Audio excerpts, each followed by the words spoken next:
Hello dear friends, एक बार अपना आप सभी का आपके अपने YouTube channel S life knowledge में बहुत बहुत स्वागत है।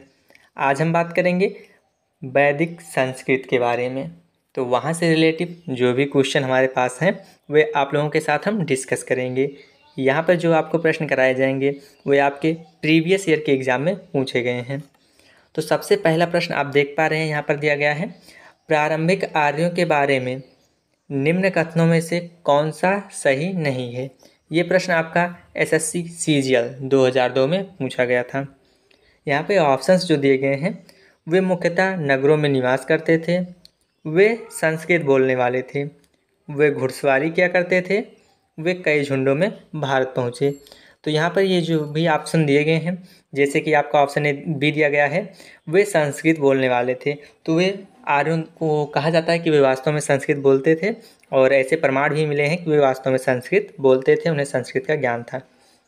ऑप्शन सी दिया गया है कि वे घुड़सवार किया करते थे। तो हाँ, उन्हें घोड़ों का भी ज्ञान था और इतिहासकारों द्वारा बताया जाता है और जो है वेदों में लिखा भी गया है कि उन्हें घुड़सवारी किया करते थे, मतलब कि घोड़े का भी उन्हें ज्ञान था। ऑप्शन यहाँ पर डी दिया गया है, वे कई झुंडों में भारत आए।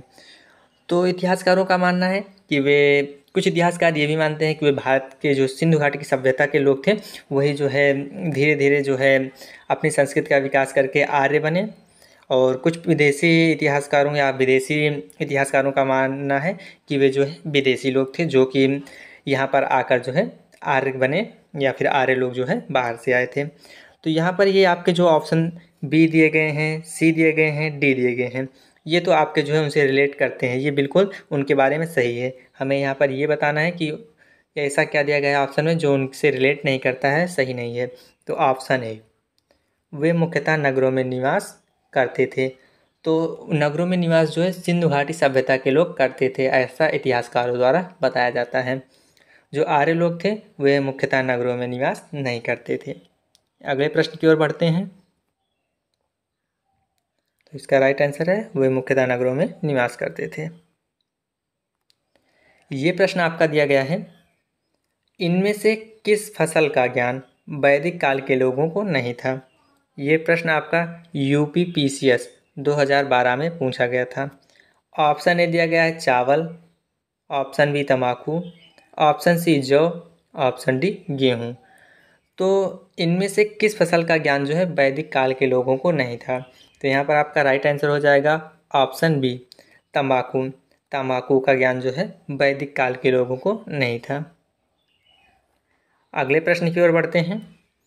किस वेद में सभा को नारिष्ट अर्थात सामूहिकवाद विवाद या अनुल्लंघनीय कहा गया है। ये प्रश्न आपका एसएससी स्टेनोग्राफ परीक्षा 2011 में पूछा गया। Option A Yajurveda, option B Samaveda, option C Atharvaveda, option D Rigveda. तो इसका जो राइट आंसर हो जाएगा वो आपका हो जाएगा ऑप्शन सी, जो आपका अथर्ववेद है वो बिल्कुल राइट आंसर हो जाएगा इस प्रश्न का। अगले प्रश्न की ओर बढ़ते हैं। ये प्रश्न आपका दिया गया है, ये जो है आपका एसएससी सीजीएल 2017 में पूछा गया था। ऋग्वेद में कुल कितने मंडल हैं। बात हो रही है किसकी, ऋग्वेद की। तो ऋग्वेद में कुल कितने मंडल हैं, 7, 8, 9 या फिर 10। तो आपका राइट आंसर हो जाएगा, सॉरी दोस्तों, आपका राइट आंसर हो जाएगा ऑप्शन डी जो है 10। तो ऋग्वेद में कुल कितने मंडल हैं, आपको याद रहना चाहिए कि ऋग्वेद में जो है टोटल 10 मंडल हैं।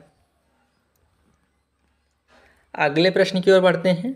ये आपका दिया गया है, किस रचना में नारी को सुरा पांशा के साथ 3 प्रमुख बुराइयों में शामिल किया गया है। ये प्रश्न आपका एसएससी 2011 में पूछा गया। मैत्रेयी संहिता, जावाल उपनिषद, शतपथ ब्राह्मण, छांदोग्य उपनिषद। तो यहाँ पर आपका जो राइट आंसर है वो हो जाएगा ऑप्शन ए। अगले प्रश्न की ओर बढ़ते हैं। ये प्रश्न आपका जो है एसएससी 10+2 स्तरीय परीक्षा में पूछा गया था 2014 में, हायर सेकेंडरी परीक्षा में। वारिष्ठ मंत्र जो है गायत्री मंत्र की रचना किसने की थी, ये प्रश्न है। Option A Vasishtha, option B Vishwamitra, option C Indra, option D Parikshit. तो इसका राइट आंसर हो जाएगा ऑप्शन बी, विश्वामित्र ने। अगला प्रश्न दिया गया है, अवेस्ता और ऋग्वेद में समानता है। अवेस्ता किस क्षेत्र से संबंधित है? मिस्र से, भारत से, ईरान से, इजराइल से। तो ये प्रश्न आपका एसएससी सीजीएल 2016 में पूछा गया था। इसका राइट आंसर है ऑप्शन सी, ईरान से। अगला प्रश्न दिया गया है, आर्य शब्द का शाब्दिक अर्थ।